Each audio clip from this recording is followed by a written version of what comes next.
여호수아 5장에는 세 가지의 기록이 중첩되어서 기록되어 있습니다. 앞에 두 가지는 하나의 어떤 분명 다른 사건이지만 하나를 이야기하는 기록이고, 세 번째는 아예 다른 겁니다. 그러면 그 세 가지가 무엇인가? 먼저 2절을 보시면 첫 번째가 나옵니다. 그때 여호와께서 여호수아에게 이르시되 너는 부싯돌로 칼을 만들어 이스라엘 자손들에게 다시 할례를 행하라 하셨다. 이렇게 기록되어 있죠. 이스라엘 백성들이 요단을 건넜습니다. 이스라엘 백성들이 요단을 건너기 전에는 시딤이라고 하는 곳에 있었습니다. 시딤에 있다가 건너와서 거기에 진을 친 곳이 길갈입니다. 길갈은 이스라엘 백성들이 건너와서 거기다 진을 치고, 그렇게 건너올 때 제사장들이 요단강을 밟았을 때 물이 그치고 요단강 한 중간에 굳게 서 있을 때 12명의 각 지파의 장들이 요단강에서 돌을 하나씩 메고 와서 그날 밤에 잠을 자고 그 다음날 돌을 세웠던 곳이 길갈입니다. 이스라엘 백성들이 시딤에 있지 않고 이제는 요단강을 건너서 길갈이 왔습니다. 드디어 가나안 땅에 들어왔습니다. 가나안 땅에 들어와서 그들이 첫 번째 한 행동은 돌을 세웠던 것이죠. 돌이라고 하는 것은 지난번에 말씀을 같이 나눈 것처럼 하나님의 은혜입니다. 이걸 건너온 것 자체가 하나님의 은혜라는 표시죠. 그리고 길갈은 이스라엘 백성들이 가나안을 정복할 때, 그때 정복하러 갔던 곳, 돌아온 곳, 다시 떠나는 곳, 돌아오는 곳. 그래서 이스라엘 백성들의 본부가 있는 곳이 길갈입니다. 그곳에 돌이 세워져 있다는 것은 요단강을 건넜던 모든 무리들이 돌을 볼 때마다 그 돌은 요단강 안에 있었던 것. 그 돌은 하나님이 요단강을 말리시고 우리에게 은혜를 베푸신 것, 하나님의 섭리, 역사, 그런 것들이 느껴지는 것이죠. 매일마다 아침에 출정할 때마다 돌을 보면서 하나님께서 우리를 이렇게 인도하셨듯이 오늘도 인도하시리라. 돌아오면서 그 돌을 보면서 하나님께서 그렇게 은혜를 주시고 인도하시는 것을 오늘도 경험하고 왔노라. 이게 돌이죠. 여러분, 그런데 아직은 그런 일을 하지 않습니다. 아직은 정복전쟁이 일어나지 않았습니다. 그냥 돌을 세워놨을 뿐이죠. 요단강을 건너왔습니다. 바로 길갈은 여리고 코앞입니다. 여리고 코앞이면 지금 우리는 1장 넘어서 2장 가면서 여리고 정탐한 얘기 같이 봤잖아요. 여리고 정탐 왜 했어요? 여리고 점령하려고요. 그러면 여리고 사람들도 알아요. 정탐꾼이 왔다 갔다는 거 알잖아요. 다 알고 있는데 그 앞에 이스라엘 백성들이 진을 치고 있어요. 자기 성 앞에 진을 치고 있으면 여리고 성 사람들은 이제 전쟁이구나 다 알죠. 그러면 이스라엘 백성들이 거기 가서 뭐 해야 되느냐? 지금 뭐 해야 되냐면 전쟁해야 되잖아요. 전쟁을 해야 되는데 하나님 뭐라고 말씀하시느냐? 2절 다시 볼까요? 2절에 말씀하십니다. 그때 여호와께서 여호수아에게 이르시되 너는 부싯돌로 칼을 만들어 이스라엘 자손들에게 다시 뭐 하라고요? 할례를 행하라고요. 여러분, 할례를 행하라 그랬습니다. 이유는 4절 5절에 나옵니다. 할례를 행해야 되는 이유를 말씀하셨는데 이게 뭐냐? 여호수아가 할례를 시행한 까닭은 이것이니 애굽에서 나온 모든 백성 중 남자 곧 모든 군사는 애굽에서 나온 후 광야길에서 죽었다. 이스라엘 백성들이 출애굽하기 전에 할례를 행했습니다. 그래서 이스라엘 백성들은 할례 백성으로 출애굽을 했습니다. 광야에 있는 동안에는 한 번도 할례를 행한 적이 없습니다. 40년 동안. 그런데 그 광야에서 어떤 일이 일어났습니까? 광야에서 가데스 바네에서 정탐꾼을 보냈는데 40일 동안 정탐을 했는데 정탐을 하고 와서는 10명이 뭐라 그랬습니까? 우리 가면 다 죽게 생겼다. 거기는 안악자손이 있다. 성읍이 견고하다. 거기 가면은 안악자손은 너무나도 커서 우리는 그들이 보기에 메뚜기와 같다. 그랬더니 이스라엘 백성들이 밤새 통곡하면서 우리를 왜 여기까지 데려와서 죽게 하느냐. 돌아가자. 그래서 하나님이 그때 그래 그러면 너희들 다 죽게 생겼다 그랬지. 그럼 다 죽어. 그래서 할례를 받고 나온 20세부터 60세까지 남자들은 전부 다 광야에서 싹 다 죽였습니다. 두 사람 빼놓고. 여호수아와 갈렙. 그러니까 살아남은 사람은 20세 이하의 남자들밖에는 없는 겁니다. 이제 20세 이하가 40년 지나가지고 뭐 60살 된 사람도 있을 것이고 하긴 하겠지만 그런데 그 사람들이 다 기존의 성인들이 다 죽고 20세 이하의 청소년들이 성인이 되어서 남은 그 사람 빼놓고는 한 번도 할례를 하지 않았으니까 그 광야에서 태어난 사람들은 할례를 받은 민족이 아니죠. 싹 다 죽었으니까요. 다시 한번 볼까요? 4절. 여호수아가 할례를 시행한 까닭은 이것이니 애굽에서 나온 모든 백성 중 남자 곧 모든 군사는 애굽에서 나온 후 광야길에서 죽었습니다. 그런데 5절. 그 나온 백성은 다 할례를 받았으나 출애굽할 때 백성은 할례를 다 받았죠. 그런데 다만 애굽에서 나온 후 광야길에서 난 자는 할례를 받지 못하였습니다. 여러분, 그들은 다 할례길에서 광야길에서 할례를 못 받았습니다. 그래서 7절에 이렇게 말하지 않습니까? 그들의 대를 잇게 하신 이 자손에게 여호수아가 할례를 행하였으니 길에서는 그들에게 할례를 행하지 못하였으므로 할례 없는 자가 되었음이었더라. 광야길에서는 할례를 못 해줬기 때문에 할례 없는 백성이 된 겁니다. 그래서 하나님께서 길갈에서 할례를 행하라는 겁니다. 뭐 이상해요? 이상할 거 하나도 없죠. 당연하죠. 하나님은 할례 백성을 하나님의 백성으로 하신 거니까요. 뭐 당연한 거죠. 그런데 여러분, 진짜 당연합니까? 여러분, 할례를 행하면 어떤 일이 벌어집니까? 8절 보세요. 또 그 모든 백성이 할례 행하기를 마침에 백성이 진중 각 처소에 머물며 낫기를 기다렸다. 여러분, 할례를 행하면 안 나아요. 현대의학으로도요. 진통제 맞고 뭐 그렇게 해도 일주일 가요. 나으려면. 근데 옛날에는 할례를 어떻게 했어요? 지금은 칼에다가 소독약 알코올 묻혀가지고 이렇게 잘라내고 그걸 꼬매고 그 다음에 항생제 먹고 그러면서 해도 일주일 걸리는데 옛날에는 어떻게 했어요? 부싯돌로 했다고요.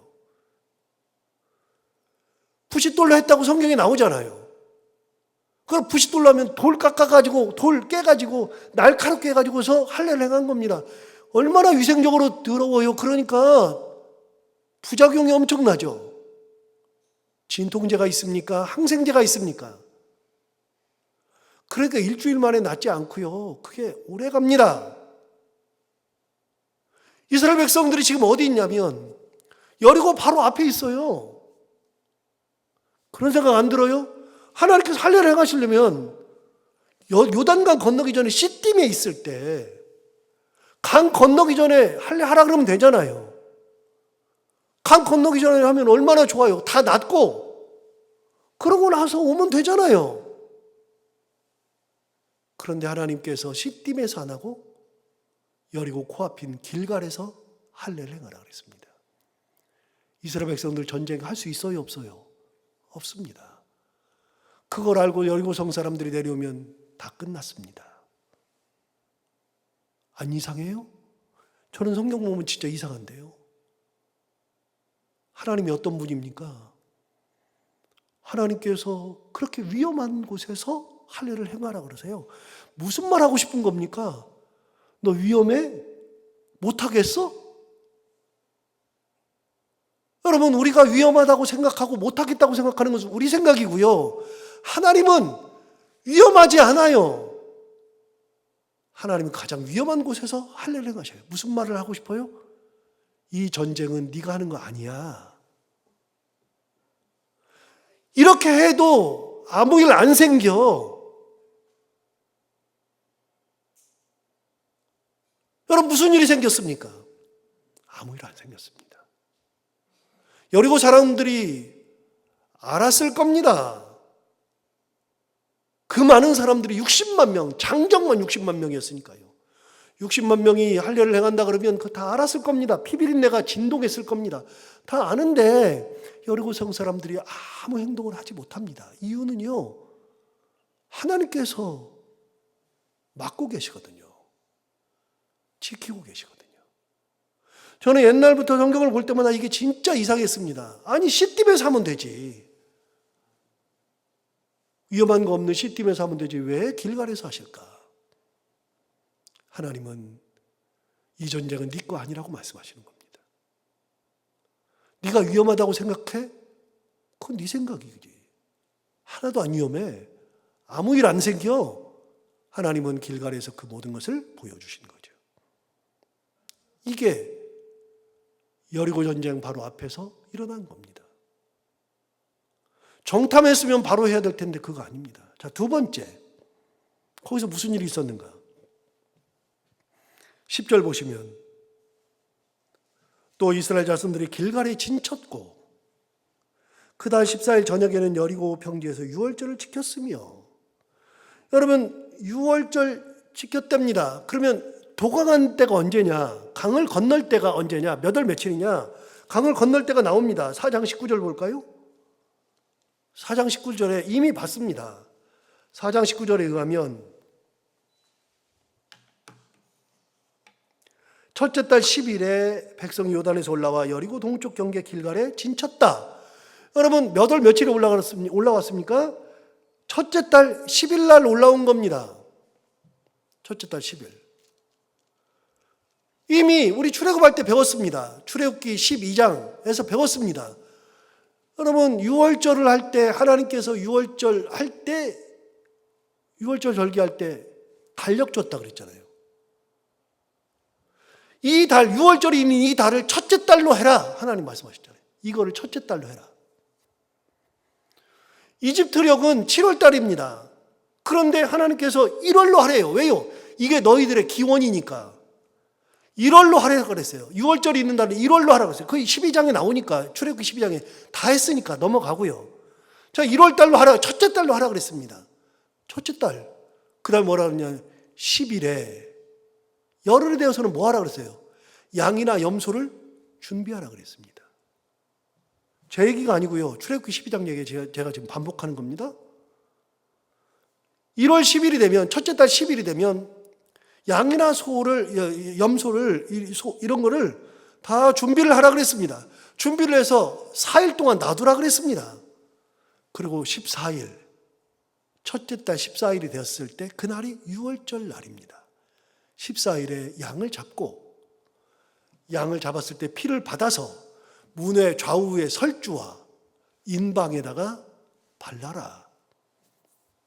그거 얘기했잖아요. 그게 6월절이잖아요. 1월 14일이잖아요. 그러면 하나님께서 이 애굽의 모든 장자를 다 죽이러 내려왔을 때, 하나님의 천사를 보내실 때 문의 좌우 설주와 인방에 발려져 있는 이 피를 보면, 그러면 들어가려고 그러다가 피를 보는 순간에 넘어가는 것이 6월절이잖아요. 6월이라는 것은 넘어가는 거니까요. 1월 14일. 그때 어떻게 하고 먹으라 그랬어요? 허리에 띠띠고 먹으라 그랬어요. 신발 신고 먹으라 그랬어요. 왜요? 오늘 저녁에 나갈 거니까 상상도 못하죠. 오늘 저녁에 출애굽이 있으니까 상상도 못하죠. 어떻게 해요? 그날 출발해요. 그런데 몰라요. 그런데 하나님 뭐라 그러세요? 너 허리에 띠띠고 먹어.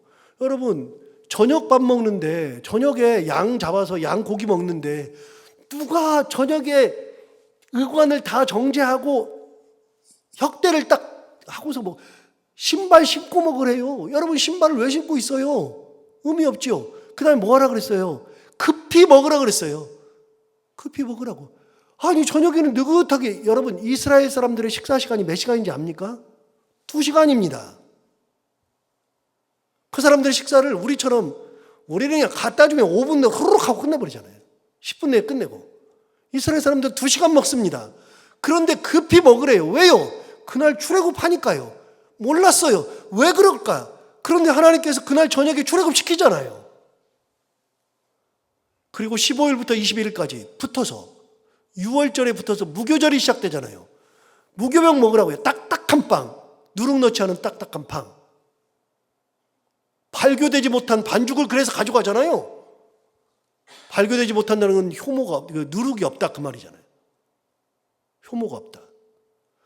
여러분, 그래서 자기들이 준비했어요. 그 다음 날부터 먹으려고. 그 다음 날부터는 누룩 넣지 않은 그런 딱딱한 빵 먹으라 그러니까, 무교절이니까, 무교병을 먹으라 그러니까 준비했는데 갑자기 출애굽이 있으니까 어떻게 해요? 그것만 들고 나갔어요. 그래서 출애굽 해가지고 무교절을 지킨 겁니다. 이게 10일과 14일이죠.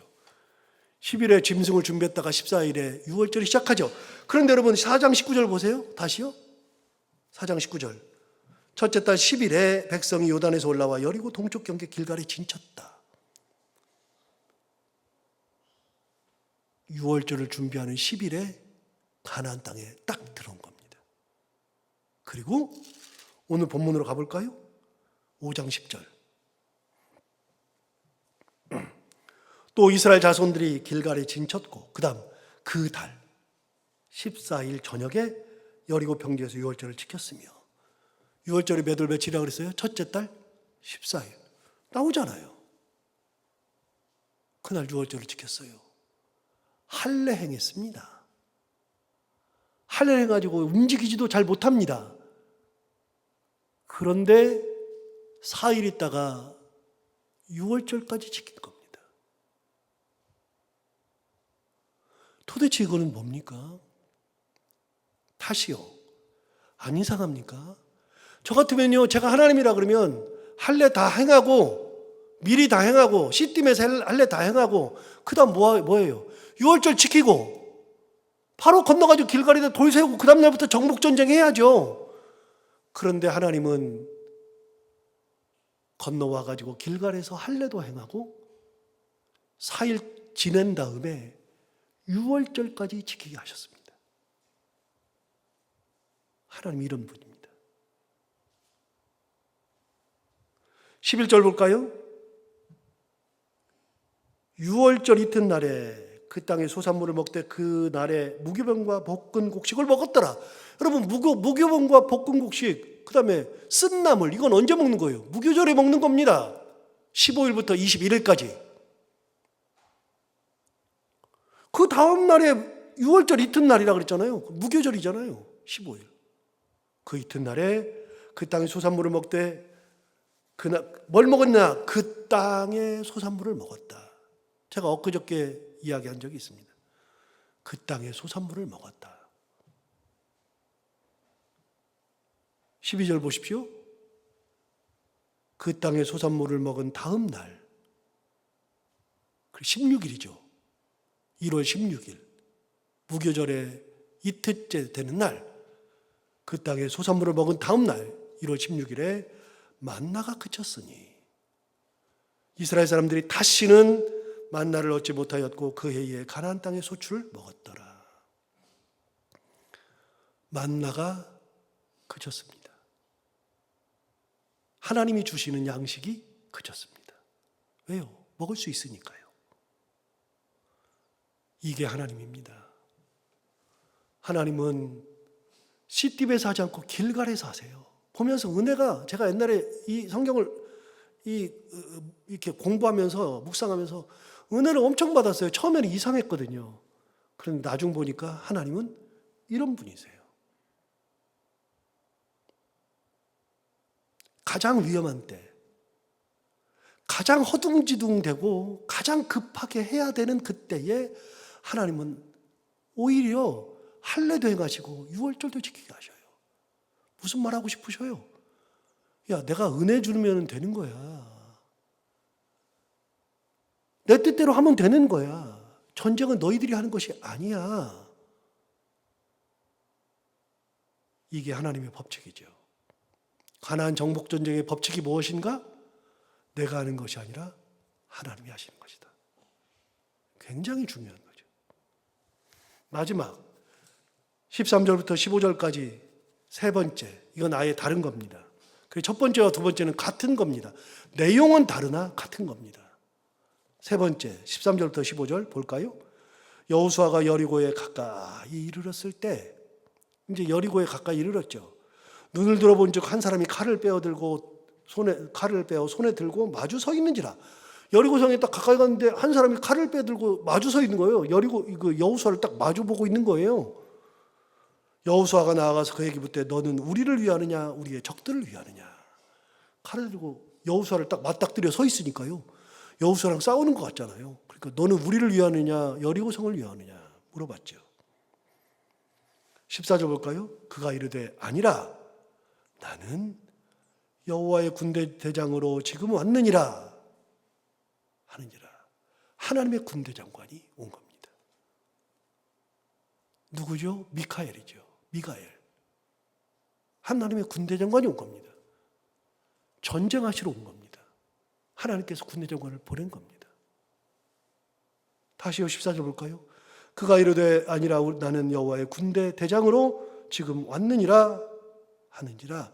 여호수아가 얼굴을 땅에 대고 엎드려 절하고 그에게 이르되 내 주여 종에게 무슨 말씀을 하려 하시나이까 했더니 15절에 여호와의 군대 대장이 여호수아에게 이르되 내 발에서 신을 벗으라. 내가 선 곳은 거룩하니라 하니 여호수아가 그대로 행하니라. 뭐 벗으라 그래요? 신 벗으래요. 어디서 많이 봤는데 모세한테 그랬죠. 모세한테 언제 그랬어요? 모세한테 언제 그랬어요? 출애굽기 3장에 의하면 모세를 부르실 때 시내산에서 부르실 때 떨기나무, 불타는 떨기나무 가운데에서 나무는 타지 않고 거기서 하나님의 사자가 나타나면서 그래서 하나님께서 모세에게 소명을 주실 때 그때 하나님이 하신 말씀이 뭐냐? 내 발에서 신발을 벗어라. 무슨 말이죠? 여러분 신을 벗으라는 것은 무슨 의미를 가지고 있어요? 종이라는 뜻입니다. 종들이 신을 벗었습니다. 그러면 모세에게 신발을 벗긴 거는 너는 종이다 그 말이죠. 누구 종이요? 하나님의 종이라는 거죠. 여호수아가 전쟁을 딱 시작하려고 그러는데 신을 또 벗으래요. 뭐란 얘기입니까? 너는 종이다. 종은 자기 뜻대로 하는 것이 아니라 주인의 뜻대로 행하는 것이 종이죠. 주인의 말씀대로 해야지 종이죠. 똑같지 않아요? 모세와 여호수아가 일을 시작할 때 신발부터 벗기시는 하나님, 종임을 상기시켜 주시는 하나님. 다른 거 하지 마. 너는 종이야. 네 뜻대로 하려고 하지 마. 내 뜻을 따르기만 하면 돼. 여리고성을 점령할 때 그 앞에서 하셨던 하나님의 여호수아에게 행하셨던 그 일들은 이런 것들입니다. 백성들에게는 할례를 행하고 유월절 지키게 하시고 여호수아는 신발을 벗겨버리고 이제부터 전쟁이야. 그런데 이 전쟁은 내 거야. 내가 할 거야. 말씀하신 하나님. 자, 오늘 이 말씀을 다시 한번 하루 종일 묵상해 보면 우리가 살아가는 길이 보입니다. 어떤 길? 하나님께서 내 인생을 인도하시는 것. 하나님의 은혜 가운데 내가 길을 가는 것. 다시 한번 생각하면서 그 하나님의 은혜를 새겨보며 오늘 하루도 은혜 가운데 살아가는 우리가 다 되길 바랍니다. 기도하겠습니다. 하나님 아버지 감사합니다. 오늘도 귀한 말씀으로 우리를 깨우쳐 주시고 이 말씀을 통하여 하나님을 의지하고 하나님의 뜻대로 살아가는 것이 얼마나 귀중한 것을 깨닫게 해주셔서 감사합니다. 신발을 벗겨버리시는 하나님, 할례를 행하게 하시고 유월절을 지키게 하시는 하나님, 이해되는 것이 하나도 없지만 하나님은 딱 한 가지 말씀하십니다. 내가 할 테니까, 내가 너에게를 인도할 테니까, 내가 너의 가는 길에 너의 힘이 되고 역사가 되고 너의 모든 것이 될 테니까 너는 나만 의지하라고 말씀하시는 하나님의 음성을 깨닫고 이후로 전쟁할 때 하나님의 은혜 가운데 전쟁을 했던 것처럼 하나님 아버지 우리가 세상을 살아갈 때 나의 가지고 있는 것들을 다 하나님 앞에 내어드리고 말씀에 순종하며 하나님의 뜻에 따라 살아갈 수 있는 저희들 모두가 다 되게 하여 주옵소서. 오늘도 하루를 살아갈 때 이 말씀을 우리가 마음속에 새기고 은혜 가운데 살아가는 귀한 하루가 되기를 원하며 오늘도 기도로 나온 사랑하는 성도들 한 분 한 분의 마음 그 기도 제목을 다 받아주시기 원하옵고 오늘도 해야 되는 것들을 기쁨으로 잘 감당하고 만나는 분들과 함께 웃고 행복한 하루가 되게 하여 주옵소서. 예수님 이름으로 기도하옵나이다.